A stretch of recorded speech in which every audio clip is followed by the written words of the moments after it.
You just drove up to the scene. What did you think when you got here, and how did you find out? Cuando llegó aquí, acaba de llegar, ¿qué fue lo que vio y qué fue lo que pensó cuando llegó? Altogether, it took 10 hours, and that's because more than 300 people signed up to testify. Words that were used yesterday during the testimony were evil and sin.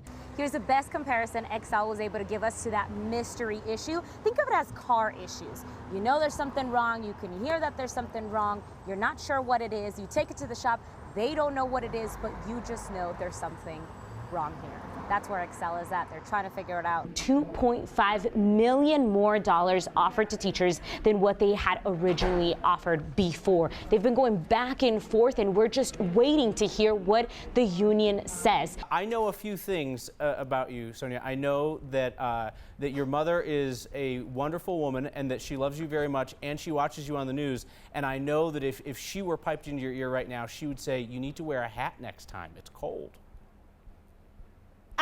I know. She'd be like, mija, ¿y tu gorra? ¿Qué pasó con tu gorra? Next time, mommy, next time. That's exactly what I was thinking. I was in between meetings and got a phone call from the school. It's been 4 months. He's 7 years old. 7 years old, my son. And they called me to tell me that they had to restrain him in handcuffs. Since Brandon Pryor's son in 2nd grade was put in handcuffs at Florida Pitt Waller School. At one point, the security guard was behind him and had him by both arms and pulling them back. When we first did the story, we asked Denver Public Schools how many other students they put in handcuffs. 58 since 2017 seemed high. He apologizes for everything now. But no one realized there were even more kids in handcuffs than Denver Public Schools reported at the time. There's absolutely opportunity for us to do better. This week, the chief of Department of Safety for DPS admitted many more, 155, almost triple. When we found that there was a discrepancy, we didn't hide behind it. We reported it, we own it, and we're sharing it. Wow, these are pages and pages. I see some 8-year-olds, 9-year-olds. Of the 155 students, 2 were 7-year-olds, 3 were 8, 12 were 9, and the age group most frequently being handcuffed at DPS, 12. And to sit there and go through each report to determine whether or not a student was handcuffed and why takes a lot of time. Time, because there is no checkbox for handcuff cases, which is why they underreported. They've had to read through incident reports case by case to get an accurate count. But we did it. And that's how we got to the 155 number, and that's where we felt we need to be transparent. Moving forward, DPS will record every time a student is handcuffed. And I'm looking, and the majority of these students are black students. Students of color were handcuffed the most by DPS. Although black students only make up 13% of the district, they make up 45% of the students being handcuffed. Hispanic students make up the largest part of the district and the second largest group being handcuffed. White students were handcuffed 21% of the time. My son in particular, he's questioned whether or not he's a good kid. The lasting impact of a child in handcuffs. He apologizes for everything now. So that breaks my heart. Is why Brandon and his family want change. We shouldn't criminalize our kids for being kids. In the 4 months since the handcuffing, Brandon's family lobbied the district to limit the practice in elementary schools. Everybody thought it was a done deal and ready to celebrate when we got handcuffs, removed from the elementary schools. Now he sees a need for more change. But obviously there's still a problem for our high school students and especially our middle school students. Bueno, mi nombre es Hilda López. So this home really meant a lot to you. Oh, sí. Nos sentamos, mi esposo y yo. She says she and her husband sit down and think about how much work they put into this home and the fact that they're going to have to walk away from here. I think it was brutal, the way they want us to force us to leave. But what we can do. They had a month before the park was going to close, and they still could not get rehomed. So it was an emergency for them. And so they pleaded with City Council, and we had a unanimous vote to give them relocation assistance. It was to the tune of $10,000 per unit. Es lindísima ella. They were able to get this relocation money, and this is already a huge victory for this community because they fought so much for so long. She says that this victory was actually bittersweet. ¿Por qué? Porque por fin nos habían escuchado. Because we were finally heard. De pelear 3 años, por fin nos habían escuchado. After 3 years, we were finally heard. Por lo pronto vamos con mi mamá. De ahí no sabemos dónde vamos. For now, we're going with my mom, and then from there, I don't know. On the end, it will come, we'll make it work somehow. Mi herramienta, mis guantes, mis bates. Lo mero bueno. Lo mero bueno. You don't have to understand what he's saying to know he's excited about where he's going. El trabajo de cada 8 días. Lalo Quesada is going to Ruby Hill Park for another Sunday ball game. Va a estar suave el día, el dominguero. Vamos a juntarnos. Mijitos. Una tradición familiar that he started. Mijitos, come on, vengan. No hay mañana. Claro que sí hay mañana. Por ahorita vamos a echarle todas las ganas que se pueden. No la traigo en las venas porque mi familia muy pocos son beisboleros.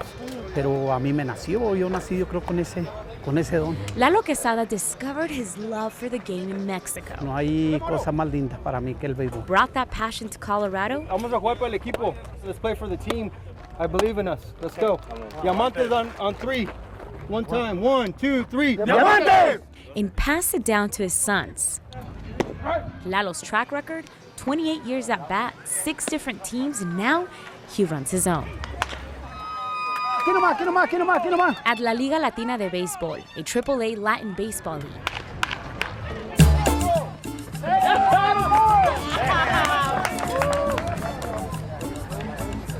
Circo.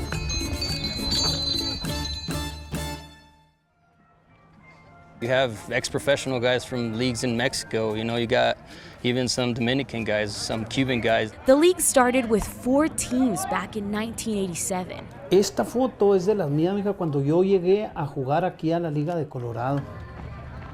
Now, sometimes 70 teams show up. It's pretty awesome that us that didn't make it professional, we come here on Sundays and we get to face those guys that, you know, at one point made it a living. These are people with corazón, heart for the game. This is home. And appreciation for everything the Diamond has done for them.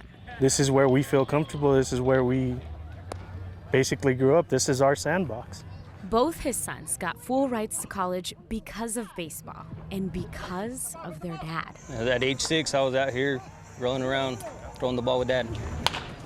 Siguen la leyenda de su padre. They're continuing their dad's legacy. I think it's a tough legacy to carry. Especially now that he's retiring. Mira, Pepe. He's done it his whole life. And it's everything to him. They are everything to him. Sons who are strong and with a heart of gold. Fuertes y con un corazón de oro. Y pues, ¿qué nos queda, mija, más que echarle ganas y sentirnos muy felices y dichosos de estar aquí en estos momentos? Okay, Pepe. Sonia Gutierrez, 9 News.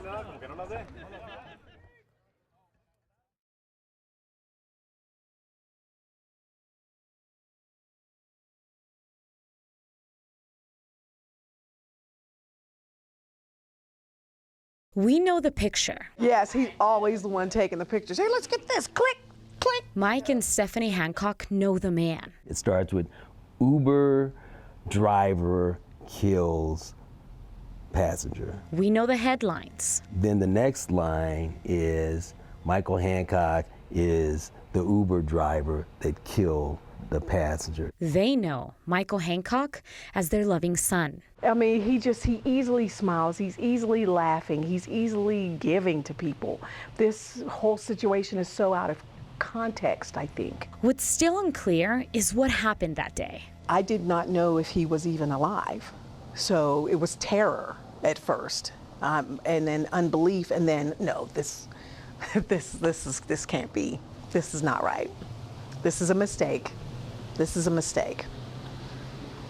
Yeah, this is a mistake. The only way that he would take another human being's life is if he was being threatened. He was in fear of his own. Both Mike and Stephanie aren't sure what led to the shooting of 45-year-old Hyun Kim. Well, we don't know anything. We don't know anything at all, specifically at all. Court documents we got after the interview say Hancock felt like Mr. Kim was, quote, feeling on him. During a call to 911, Hancock told investigators he was punched in the face and grabbed by the passenger. Hancock says he pulled over and jumped out of the car when the passenger reached for something in his pocket and tried to chase him. Michael Hancock told investigators he was trying to defend himself. Oh, absolutely. Yeah, absolutely. yeah. There's no doubt. Yeah. Regardless of what happened that day, they know another family is grieving a loss. So no one is untouched by this at all, and my heart is broken for them. And they're wondering what's going to happen with their son. My son will be impacted for the rest of his life. The narrative we know so far of this picture, Something's wrong with that picture, right? Yeah. doesn't fit with what Mike and Stephanie Hancock know about the man in it. It just doesn't ring true to me. Not at all. Yeah. I said I don't think it's a good idea for us to have a dog park. Last time we were here, I don't think it's right, but you know, you just can't stop it. Mary Jackson and Linda Armstrong were having a different conversation. Yes, we was. Denver Housing Authority had just told them they were getting a dog park instead of the regular park they wanted. I don't like it. That's since changed. That we want there be no dog park. A victory they weren't expecting. Yes, it is. We won. And a welcomed sense of empowerment. We've learned not to just accept anything that protesting does work. Yeah, getting out. Voicing your opinion, because I thought it was just a done deal, but I've learned just because it ain't so that you can fight and win. Yeah. It all started right after our story. Because after you came, there were all kind of signs up talking about we're going to discuss the dog park. Before that, nobody, it was just we're having a dog park. Residents of the nearby Thomas Bean Tower met with the Denver Housing Authority, the owner of the property. There, they took another vote. We all stood up and said no dog park. Shortly after that, DHA said on Facebook the empty lot would be turned into a community space. They said a little grass, little benches and stuff. I'm just happy there's no dog park. A lot of people had a hand in making this happen. And to them, Mary and Linda want to say, we thank you all very much. I remember the day I met him. It was March 11th, and Joanna really didn't want to go to that get-together, but her friends were very convincing. They did my hair, and they did my makeup, and they made me go. And I'm very happy that I went, or else I would have never met Christopher, the man who would change her life forever. And then he told me, he's like, can I give you a kiss? And I said, no, I don't know you like that. And he's like, well, then I'm going to steal it from you. And he stole more than just a kiss that night. Every weekend we spent together. We would go to the movies or we would go on hikes. It was the beginning of their beautiful love. He will always be my corazón de melón. That's what she called him, every day. He'd always call me chaparrita. Like, no se preocupe, chaparrita. You know, everything's gonna be okay. Until the very last one. He sat me down and told me, don't worry, we're working on getting him out. He's gonna be okay. She rushed to Windsor because Chris was stuck in a 15-foot trench. Joanna spoke to him through a radio. And I told him that he was my corazón de melón, and I was waiting for him. Waiting for him to get out. When they came to tell me that he had stopped breathing and that he wasn't with us anymore. And I went crazy. I ran to the hole to try to take him out.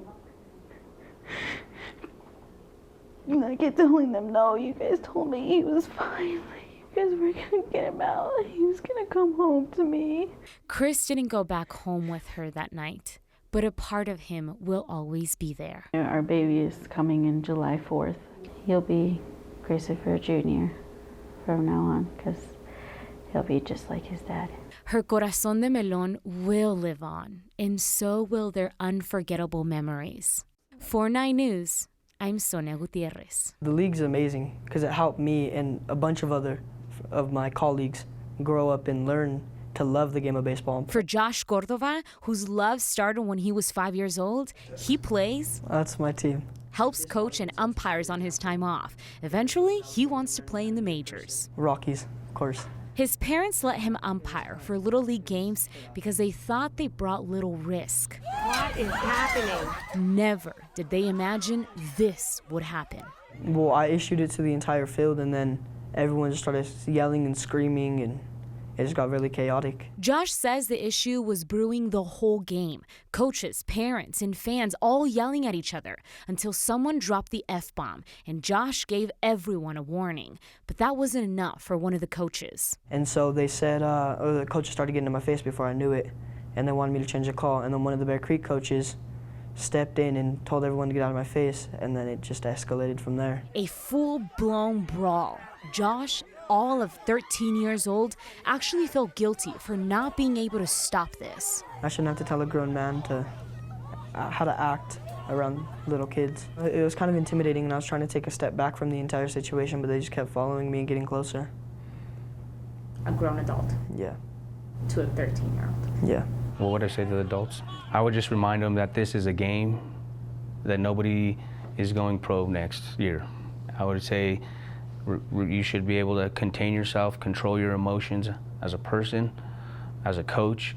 These young kids are looking up to you for advice. In a game of hits, runs, and errors, well, I just see myself as like an example of how to act. Sometimes the errors can outnumber the hits.